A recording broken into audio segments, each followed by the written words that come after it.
일단 뭐 황천우님이야 뭐 따로 소개가 필요 없겠습니다만 그럼에도 불구하고 황천우님이 살아온 길 한번 황천우님 한번 제가 한번 읊어보겠습니다. 우리 네이버에 가서 황교안 딱 치면은 나오는 것들이 있습니다. 현재는 법무민 로고스의 그 상임 고문 변호사님으로 계시는데요. 사실 저도 황천우님이 계시는 법무민 로고스에서 한 15년, 6년 동안 일을 하다가 저희 그 독립을 해서 또 하고 있고 가끔씩 황총리님 계시는 로고스에 들르면은 바쁘신지 자리에 안 계셔가지고 인사를 못 드렸던 기억이 나는데요. 나라 지키는 일 하느라고 변호사 업무는 뭐 최소한으로 하고 있습니다. 그렇습니다. 공직을 끝내시고 또 이제 지난번 같은 경우에 2019년 2월부터 2020년까지 자유한국당 당 대표도 역임하셨고 그전 같은 경우에는 2015년부터 2017년까지 제44대 대한민국 국무총리를 역임하셨습니다. 그리고 그 이전에 같은 경우에는 2013년 3월부터 2015년 5월까지 제63대 법무부 장관으로서 나라를 위해서 희생 봉사를 하셨고 그전에는 또 법무장관은 거의 대부분 다 보면은 다는 아닙니다만 검찰 출신으로 이렇게 가시지 않습니까? 그전 같은 경우에는 2011년에 부산고등검찰청 검사장도 하셨고 이른바 공안통으로서 대한민국의 공공의 안전을 위해서 정말 평생을 헌신해 오셨고 그러한 어떤 경력을 바탕으로 우리 또 지금 현재는 국민의힘입니다만 국민의힘 전신인 자유한국당의 당 대표로서 저 아직까지 기억나요. 그 머리 정말 삭발 투쟁하실 때에 이게 머리 모양이 너무 잘 생기셔가지고 여성 팬들이 굉장히 많이 또 오셨던 감사합니다. 그런 기억도 생생한 것 같습니다.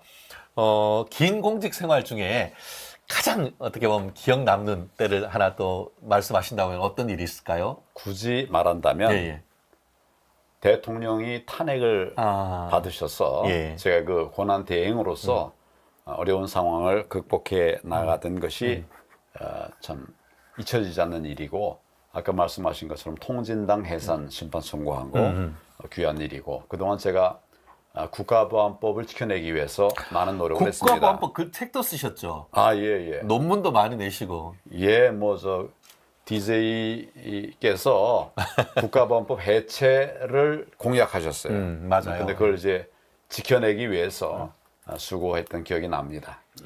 그때 제 기억하기에 국가보안법 폐지한다고 했는 그 의견을 박원순 변호사, 박원순 서울시장이 책도 쓰고 많은 일을 했었는데 그거에 맞짱 뜨면서 어떻게 보면 국가보안법의 핵심을 지키려고 했던 분이 바로 우리 황교안 총리님이십니다. 북한이 없으면 우리 국가보안법이 필요 없습니다. 북한이 있기 때문에 그에 대응할 수 있는 국가보안법 체제가 필요한데 그거를 무력화시키려고 하니까 제가 오히려 책 쓰고 이 얘기에 대한 많은 논쟁을 좀 제가 이끌어 갔죠.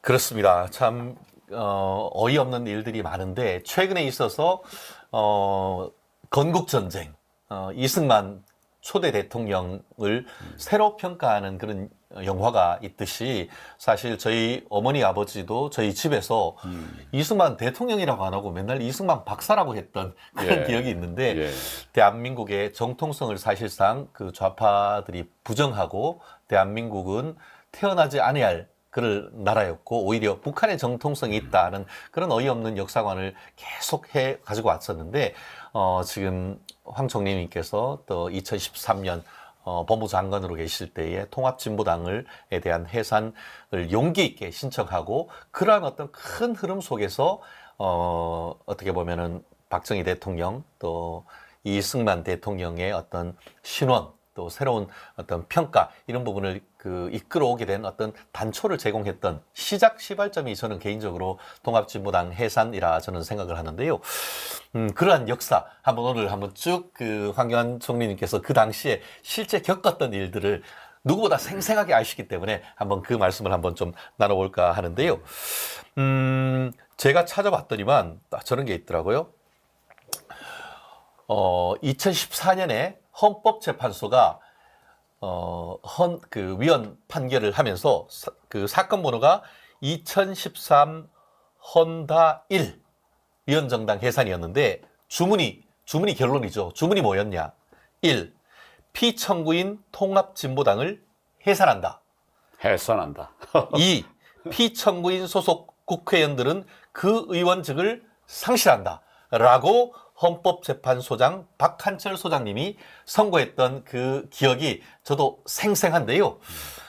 그 결론에 이르게 된 과정이 정말 어려운 과정이었지 않습니까? 그 2013년에 그때 법무부 장관으로 계시면서 어떤 계기로 이 그 통합진보당에 대한 위헌정당이라 판단을 하고 헌법재판소까지 가서 이것을 해산해야겠다라는 판단을 하신 그 계기가 있으신지요? 예. 그 2000년도에 민노당이라는 게 만들어졌습니다. 맞아요, 민노당. 그 민노당이 민주노동당이 발표된 뒤에 예. 제가 그 당원 당규를 보니까 이거는 우리 자유민주주의에서 수용할 수 없는 정당이에요. 완전히 사회주의 정당을 지향하는 이런 당이 만들어졌어요. 그렇죠. 그 제가 검토해 본 바에 의하면 우리 헌법에는 민주적 기본 질서에 위배되는 정당은 해산할 수 있다고 돼 있거든요. 그렇죠. 딱 그 해산 정당이에요. 2000년도 일입니다. 예. 2000년대 이미 해산해야 된다고 저는 판단을 했는데 우리 저 헌법에 보면 정당의 목적이나 활동이 민주적 기본 질서에 위배되면 해산 이렇게 돼 있거든요. 그렇죠. 목적이나 활동에서 목적은 2000년도 이미 다 완성이 된 거예요. 그렇죠. 예. 그런데 이걸 가지고 하면 또 뭐 종북몰이를 하니 어쩌니 또 많은 반론이 아니겠습니까? 그렇죠. 예. 그래서 저는 목적뿐만 아니라 활동도 민주적 기본 질서에 위배된다라고 하는 것까지를 찾아내야 된다. 그렇죠. 뭐 이렇게 생각을 했어요. 뭐 그때도 이미 사실은 이제 있었지만은 명백하지 못한, 그러니까 명백하지 못하다기보다도 국민들이 납득하지도 못할 수도 있는 이런 것보다는 명백한 자료를 찾자. 이래서 계속 자료를 모으고 있었거든요. 증거가 필요하다 이거였죠.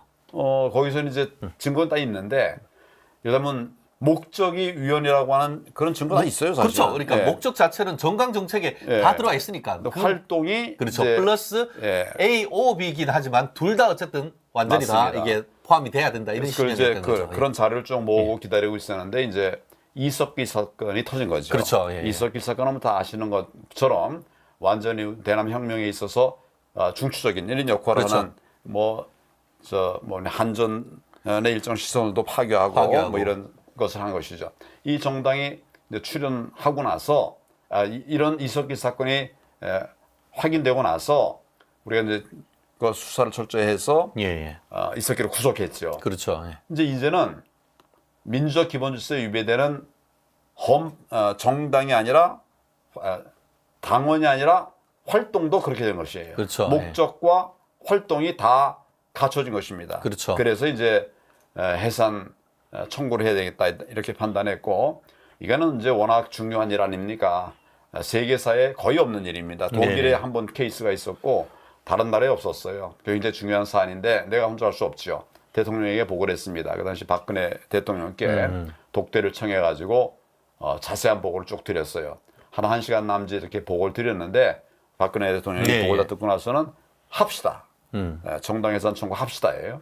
그래서 제가 이제 바로 나와서 TF팀을 만들어 가지고 이제 TF 해산을 위한 구체적인 절차에 들어가게 된 것이죠. 1년 한 달 만에 해산하게 되었습니다. 그렇습니다. 네. 그러니까 처음에는 굉장히 반론도 걱정이 많아. 반론보다 걱정이 많았습니다. 종북몰이다, 뭐 때늦은 그 색깔론이다 이런 비판이 좌파 언론들을 통해서 많았었지 않습니까? 그리고 이제 우파에서도 야 이거 굉장히 위험하다. 그렇죠. 긁어부스럼 아니냐. 기각되면은 어떡하냐. 그래서 안 해도 될 걸 한 거 아니냐 이런 이제 얘기들을 많이 했습니다.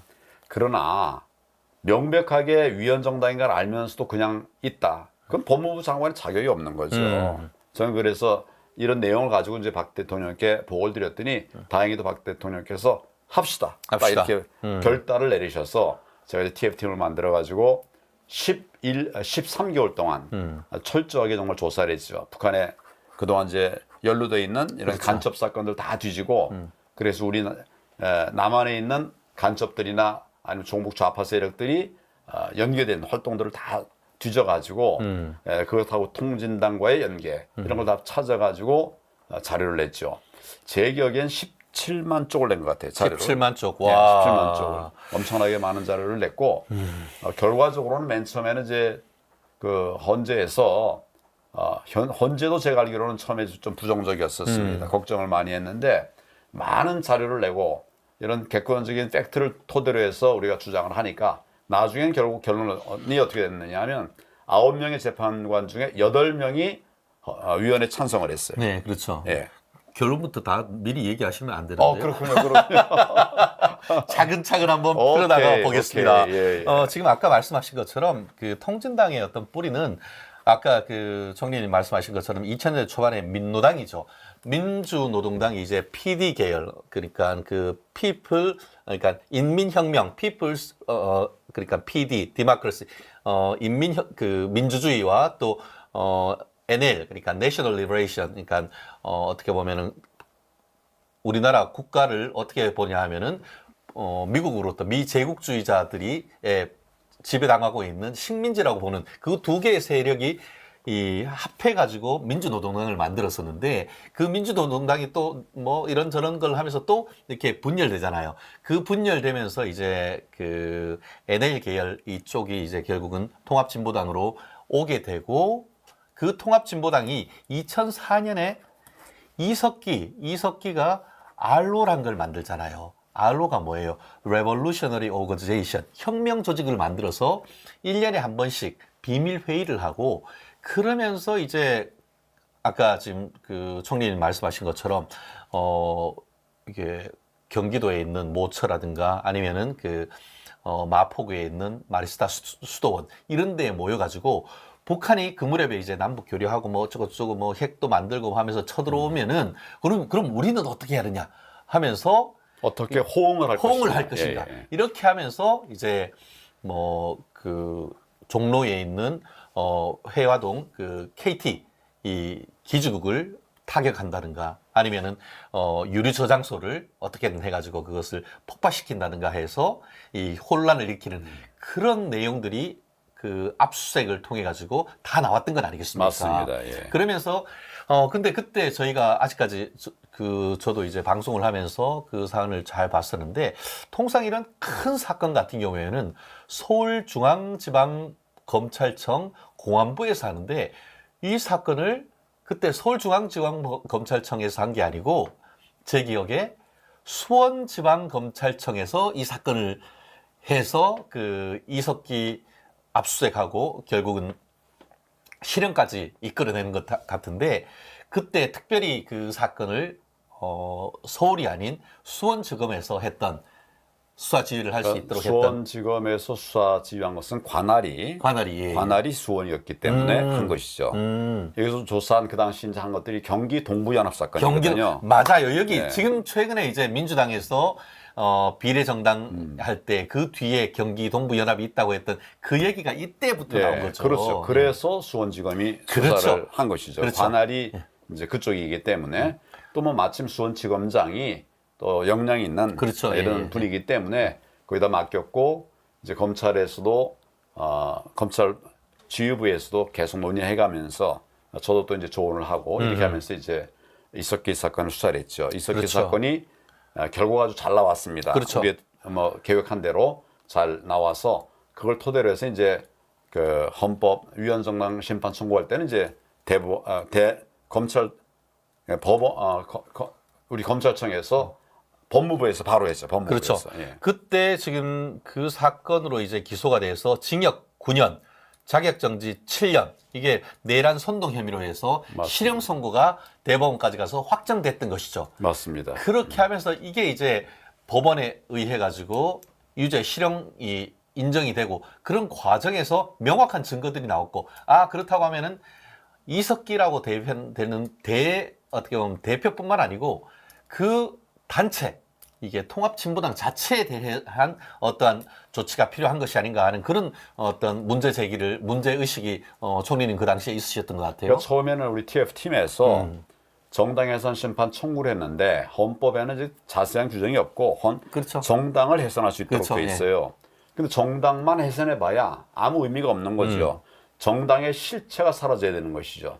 가장 큰 실체는 국회의원, 소속 국회의원, 소속 국회의원과 시의원, 구의원들 이런 사람들이 이제 실체죠. 그래서 이것까지 같이 해체해야 통진당 해산이 효과가 있는 것이다. 이렇게 해서 이제 헌재를 쭉 설득을 했는데 헌재도 우리의 주장을 받아들여서 결과적으로는 이제 국회의원들도 다 해체를 했죠. 제 기억엔 국회의원이 5명이 있었었는데 그 5명이 전부 이제 자격 박탈이 됐고 사라졌다라고 생각했는데 그 뒤에 이제 다시 스물스물 나오는 것이 요즘 이제 진보당이나 뭐 이런 세력들이죠. 그렇습니다. 우리 지금 채팅방에 보니까 에버그린님 대표님이라고 칭하시네요. 대표님 꼭 국회에서 국민을 위해 봉사하실 분이신데 아쉽다 하는 그런 말씀도 지금 있고 또 우리 총리님 생각하시는 분들이 많으신 것 같습니다. 우리 조성규님 같은 경우에는 통진당 세력들의 국회 진출은 막아야 합니다라고 하는 그런 말씀도 나누고 있는데요. 막아야 하는데 지금 거의 좀 들어가게 돼버렸어요. 맞아요. 정말 통진당 잔존 세력이 이제 진보당 딱 진보당만 그렇죠. 아니고 진보당은 뭐 명백하고 그렇죠. 예. 그 외에도 이제 통진당 유의 사람들이 있는데 이 사람들이 연동형 비례대표자 그렇죠. 이걸 이용해 가지고 소수 정당을 만들어서 거기서 이제 비례대표로 들어오려고 전략을 짜고 있죠. 그렇죠. 그런 부분은 이제 이 통진당 지금 해산 사건 그로 인한 어떤 이후에 지금까지 있는 일 그리고 마지막에 가서 지금 이번 총선과 통합진보당의 후신인 진보당과 민주당의 이 짬짬이 그로 인한 어떤 21대 국회에 대한 우리의 우려 이런 부분 그렇기 때문에 그 우려를 막으려고 하면 우리가 어떤 식으로 대응해야 되느냐 이런 부분도 또 총리님과 의견을 좀 나눌까 하는데요. 아까 말씀하신 것처럼 이 사안을 2013년에 그 헌법재판소에 소를 제기했을 때 그 대표가 바로 국가를 대표하는 분이 법무부 장관입니다. 그래서 통진당 사건 2013 그 도 1 헌법위원정당 심판하고 청구인이 대한민국 대표자 법무부 장관 황교안 이 그 신청서가 역사에 그대로 남아 있는데요. 이런 신청을 하니까 통진당 측 같은 경우에는 민주주의 파괴다, 유신 독재의 부활이다 이렇게 하면서 정치 탄압 그만두라고 하면서 머리 빡빡 깎고 그렇게 바락바락 어떻게 보면 대들었었죠. 그럼에도 불구하고 이 뚝심으로 지금 밀어붙였던 그런 내용이 지금 그 기억에 생생한데요. 말씀하신 것처럼 지금 이 부분과 관련해 가지고 통합진보당 사건 진행할 때 이 사건이 뭐 민사소송 절차를 따라야 된다, 형사소송 절차를 따라야 된다, 뭐 이런 논란이 있었는데 그때 아까 말씀드린 것처럼 이제 이석기에 대한 재판이 진행되면서 그 재판 증거 자료를 가지고 와서 통진당 위헌성 아까 말씀드린 대로 목적은 그 강경 자체를 통해서 위헌성이 상당 부분 입증이 됐을 것인데 그 정당의 활동이 민주적 기본 질서에 어긋난다라는 사실을 어떤 식으로 입증해 가셨는지 좀 국민들 우리 멸콩TV 청취자분들이 좀 궁금해하실 것 같아요. 그동안에 많은 간첩 사건들이 있었습니다. 뭐 1심의 사건이니 뭐 이렇게 많이 있었어요. 그렇죠. 근데 그동안은 그 사건별로 개개별로 처리가 됐어요. 그렇죠. 예, 이건 뭐 국가보안법 위반으로 처벌되고 그랬는데 그 자료도 안에 보면 그 민노당의 실체를 밝힐 수 있는 이런 자료들이 많이 있었습니다. 네, 그거를 우리가 이제 형사 사건은 아니니까 그렇죠. 근데 처리를 하지 못했던 그런 부분들이 있었어요. 근데 이제 통진당 해산 심판을 하면서 이런 역대의 간첩 사건들을 다 뒤졌습니다. 보니까 그 간첩 사건들 대부분은 북한에 밀파돼 가지고 그렇죠. 거기서 막 교육받고 다시 돌아왔어요. 밀봉 교육받고 그렇죠. 왔는 거죠. 그래가지고 여기서 이제 암약하던 이런 자들의 기록들이 다 있었거든요. 이거를 샅샅이 다 뒤져낸 겁니다. 그래서 이걸 내놓으니까 나중에 이제 헌재도 바뀐 거죠. 그렇다 보니까 뭐 저쪽 통합진보당 같은 경우에는 형사소송 절차를 따라야 된다. 그래서 엄격한 조차를 거쳐야 되고 그런 식으로 해서 다른 간첩 사건이나 이런 식으로 낸 사건은 이 탄핵 사건의 증거로 쓸 수 없다. 이런 식으로 법리적으로 지금 민변 쪽에 나와서 많이 막았던 건 아니겠습니까? 네, 우리가 증거 자료를 낸 것들은 법원에서 다 유죄로 인정된 겁니다. 그렇구나. 예, 법원에서 다 검증이 된 겁니다. 그런 자료를 찾고 이제 각도를 전에는 이제 형사 처벌의 관점에서 했지만 지금은 이제 그렇죠. 정당을 해산하는 유무효 이걸 이제 관점으로 해서 자료를 쭉 다 모은 것이니까 합법적이고 정확한 이런 노력들을 저희가 했죠. 그래서 헌재도 거의 이의가 없었어요. 뭐 9명 중에 8명. 여덟 명. 그 중에는 뭐 어떻게 보면 진보 예를 들면 그렇죠. 헌재가 이제 예, 예. 구성이 뭐 법원 뭐 이렇게 해서 그렇죠. 법원, 검찰, 법원, 또 정부 이렇게 그렇죠. 하니까 아주 다양하지 않습니까? 예, 야당에서도 어떻게 보면 민주당 쪽에서도 추천하신 그런 최소한 헌법재판소들이 3명 계시니까. 정도의 예. 뭐 어떻게 보면 좌파 예. 위원도 있었는데 그분들도 결과적으로 통진당은 위헌 정당이다, 해산해야 된다, 그렇죠. 이렇게 판단한 거죠. 그렇죠. 지금 그 총리님 보시기에 아까 말씀드린 것처럼 한 명 빼고는 결국 민주당을 비롯해서 좌파 쪽에서 추천했던 헌법재판관님조차도 이거는 이게 자유민주적 기본질서에 어긋나서 목적이나 활동이 어긋나기 때문에 이건 도저히 그대로 살려둘 수 없다라고 판단한 결정적 증거가 있다고 하면은 어떤 게 또 기억이 나실까요? 그 간첩 사건들에서 그동안 우리 찾아낸 자료들 이걸 하나하나 내 보내면서 재판관들이 다 바뀌었어요. 주심은 사실은 이제 민주당 지지하는 하던 분이었습니다. 예. 그분이 뭐 위헌이라고 판단을 했었으니까 그렇죠. 예. 다른 사람들을 뭐 더 말할 것이 뭐가 있겠습니까? 그래서 저희는 뭐 어떤 정치적으로 한 것이 아니라 이걸 객관적인 증거들을 토대로 해서 그렇죠. 입증을 했고 예. 또 법의 미비점들에 대해서 우리가 충분하게 입론을 해서 예를 들면 이제 국회의원들, 통진당 소속 국회의원들에 대한 그 박탈, 자격 박탈 이런 것들도 이제 내서 그것도 법원에서 뭐 헌법재판소에서 큰 논란 없이 다 채택이 됐습니다. 그렇죠. 예. 아까 말씀드린 것처럼 그 기존에 있었던 통진당 세력들과 관련된 각종 이 간첩 유죄 사건 기록 그리고 또 그때 있었던 통합진보당 대표라고 할 수 있는 이석기의 사건에 대한 유죄 판결 이런 부분에 있어서의 이게 간첩이나 내란 사건이 그렇게 흔한 게 아니기 때문에 그걸 유죄로 이끌어내는 것은 상당히 굉장히 어려운 또 과정입니다. 특히 이제 내란 예비 음모 이런 부분을 같이 해서 기소를 했음에도 불구하고 서울고등법원에서는 일부 뭐 증거가 부족하다 이렇게 해서 내란 음모만 인정했던 뭐 그럴 만큼 이게 지난한 과정을 거쳐서 그럼에도 불구하고 사법부가 핵심적인 증거에 대해서는 유죄로 인정할 수밖에 없을 만큼의 그 당시 법무부와 수원지검 또 법무부에 있었던 이 위헌정당 TF의 활동이 정말 얼마나 고생을 했는지는 우리가 충분히 미루어 짐작할 수 있는 것 같은데요. 이 사람들이 하여튼 뭐 거의 집에 못 가고 1년 1개월 동안을 네. 정말 애를 많이 썼죠. 그때 제가 사실은 이제 첫 기일에 제가 나갔습니다. 맞아요. 첫 번째 나간 아직도 동영상 다 나와 있습니다. 예. 법무부 장관이 뭐 헌법재판소에 재판 기일에 나간다. 이거는 뭐 역대 없었던 일이죠. 그러나 이 사건 자체가 역대 없었던 일이고 또 TF 구성해놨지만 이게 뭐 정치권이 그렇게 막 공격하고 민주당 좌파가 이제 또 많이 공격해대고 그럴 때 용기를 잃을 수가 있는 거죠. 뭐 이 사람들이 이제 법률적으로 대응을 하지만은 그런 용기를 잃을 수도 있기 때문에 제가 직접 나간 겁니다. 그래서 심리기일에 나가서 재열 의균이 뭐 이런 의열주 뭡니까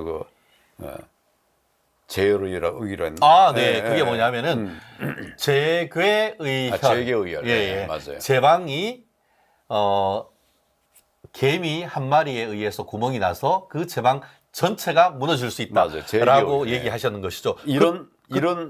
그때 말씀하셨던 거를 제가 인용을 한번 해드리고 싶은데요. 요게 최후 변론이었습니다. 최후 변론에 나중에 뭐라고 하셨냐면 재괴 의혈. 작은 개미굴이 북 전체를 무너뜨린다는 말입니다. 국가 안보에 허점이 없도록 북한을 추종하는 위헌 정당을 해산하여 대한민국의 자유민주주의를 지켜내야 합니다. 통합진보당이 정당으로 존재하는 한 국가와 헌법을 수호하고 국민의 안전을 담보할 수 없으며 정당 해산이 방법이 아니고서는 종국적인 국가 안보의 확보가 불가능합니다. 라고 얘기를 하셨는데 맞습니다. 그때의 어떤 그 심정과 또 그때의 말씀하셨던 기억 한번 좀 되살려 주시죠. 지금은 이제 결론이 난 사안을 놓고 얘기하니까 마음 편하죠. 근데 그 당시는 이게 사실은 아무도 미래를 알 수 없는 결론이 어떻게 될지 알 수 없는 상황이었습니다. 그리고 또 처음 시작할 때부터도 많은 이제 우려들이 있었기 때문에 걱정 많이 했죠. 그렇지만 저는 결국 진실이 이긴다, 승리한다. 이런 의지를 가지고 우리 TF팀과 함께 똘똘 뭉쳐서 자료도 내고 또 심리도 진행을 하고 뭐 이렇게 이제 했던 기억이 납니다. 그때 제가 제일 먼저 이제 제가 나선 것은 우리 이제 TF팀이 용기를 낼 수 있도록 하기 위해서 이게 뭐 장관이 나갔으니까 결과적으로 잘못된 건 다 책임이 장관에게 그렇죠. 가겠죠. 만약에 그 기각되면은 우리 너희는 걱정할 거 없어. 내가 책임질 거야.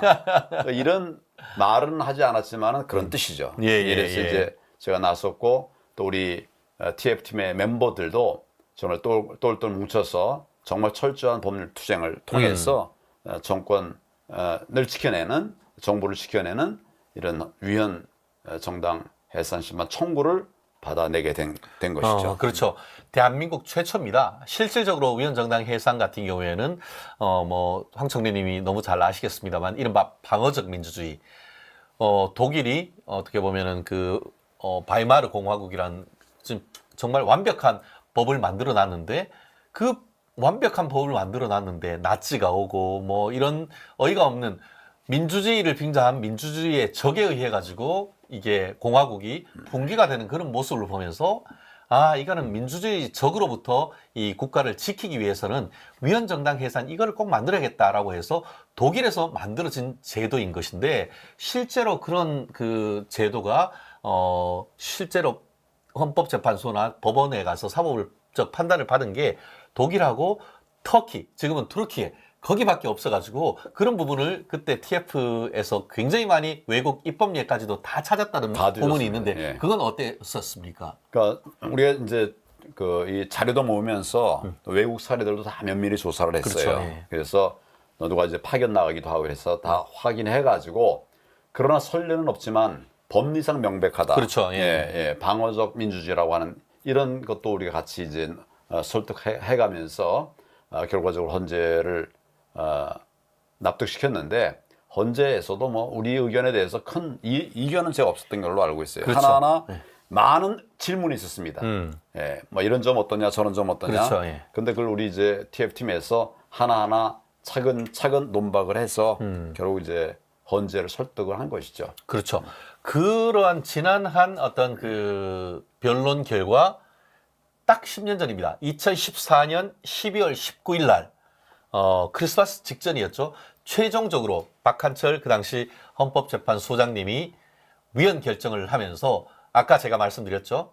뭐 쭉 얘기하신 다음에 이 통합진보당을 해산한다. 통합진보당 소속 국회의원의 자격을 박탈한다라는 취지의 선고를 하면서 핵심적인 키워드가 자유민주주의 체제 전복 의도를 확인했다. 이렇게 도장을 꽝 찍었던 겁니다. 확인이 돼서 다행입니다. 그렇죠. 정말 또 논란으로 얘기하면 안 되는데. 그렇죠. 그렇게 했고 아까 말씀드린 것처럼 헌법재판관님들이 9분이다. 9분.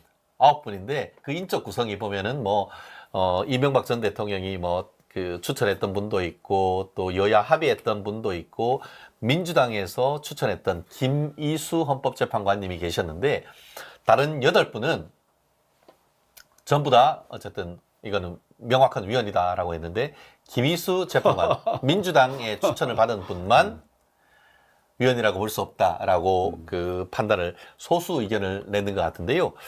제가 그 전문에서 핵심적인 그 이유를 보면은 뭐라고 돼 있었냐 하면은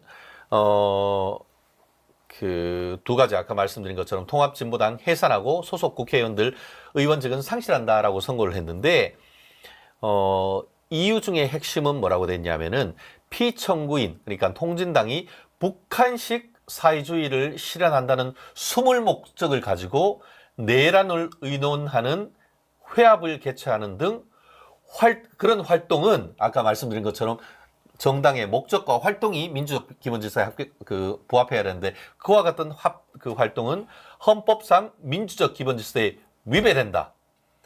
이러한 피청구인의 실질적 해악, 액츄얼 멜리스라고 하는 그 미국 연방헌법재판소의 그 키워드를 썼는데 실질적 해악을 끼치는 구체적 위험성을 제거하기 위해서는 정당 해산에는 다른 대안이 없다.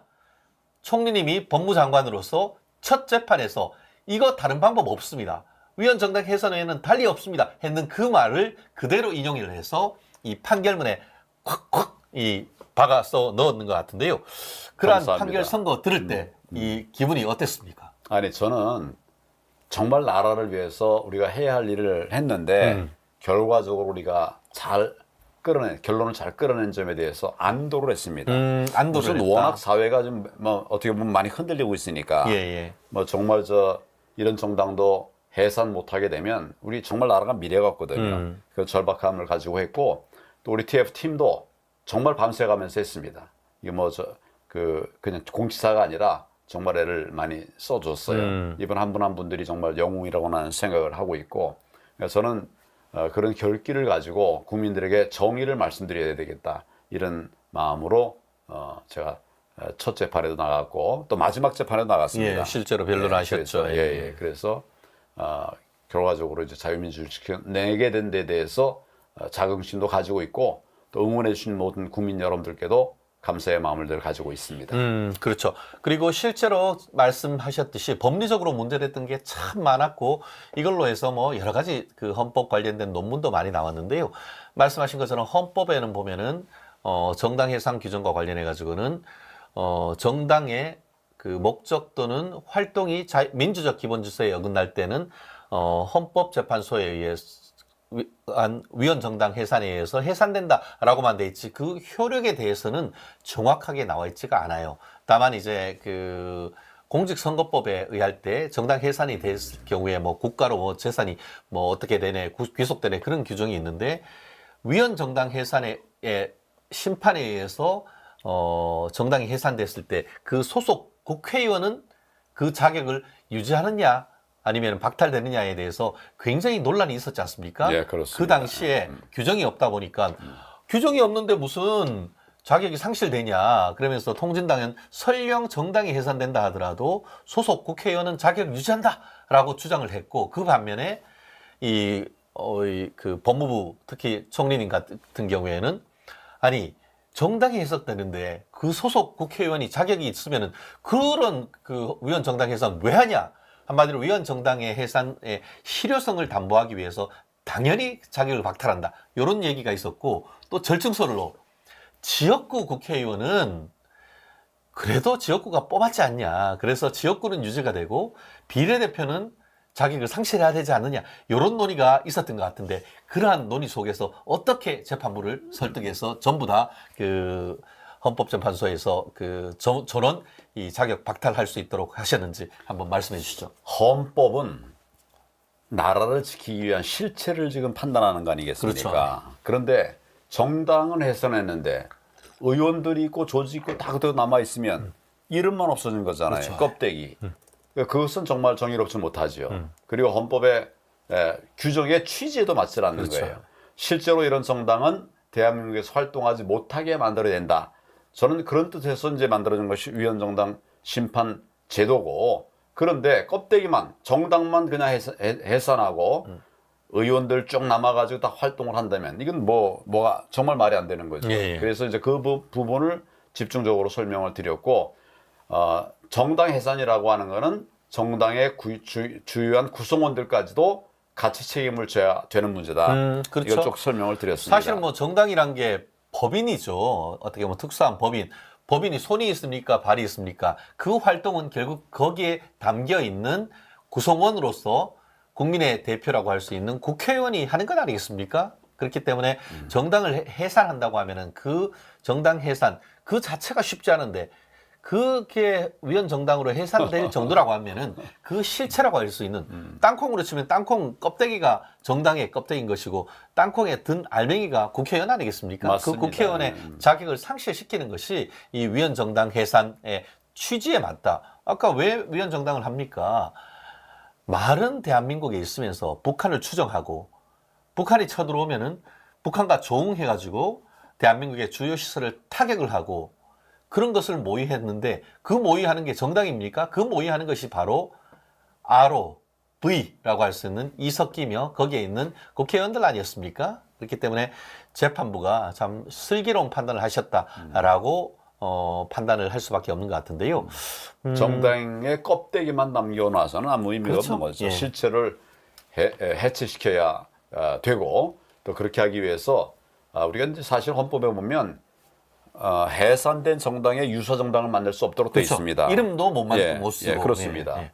유사 정당을 만들면 못하도록 그렇게 법에 되어 있는데 지금 이제 우리 뭐 나중에 얘기할 기회가 있을까 예. 모르겠습니다만은 좀 진보당인이 이런 유사 정당들이 이제 만들어져 가고 있어요. 그렇죠. 그러니까 통합 이것도 진보당인데 통합됐다고 진보당이란 것 자체가 어떻게 보면 여부, 여체, 허리에 해당하는 부분인데 그거를 진보당이라는 이름을 썼는데 지금 그 중앙선거관리위원회에서 그 이름을 쓰게 했다는 것이 저는 사실 납득이 조금 안 가거든요. 중앙선관위원회는 옛날에 제대로 역할하던 그런 조직이 아닙니다. 예, 예. 지금 너무 망가졌고 통합진보당, 진보당 이걸 뭐 무슨 다른 차이가 거라고 말할 수 있어요? 그게 어떻게 유사 정당이 아니야? 말도 안 돼. 예. 그리고 컨텐츠, 알맹이들이 다 그대로입니다. 예. 알맹이들이 그대로니까 정당 정책 자체가 거의 그렇죠. 유사하다는 거죠. 예, 그렇습니다.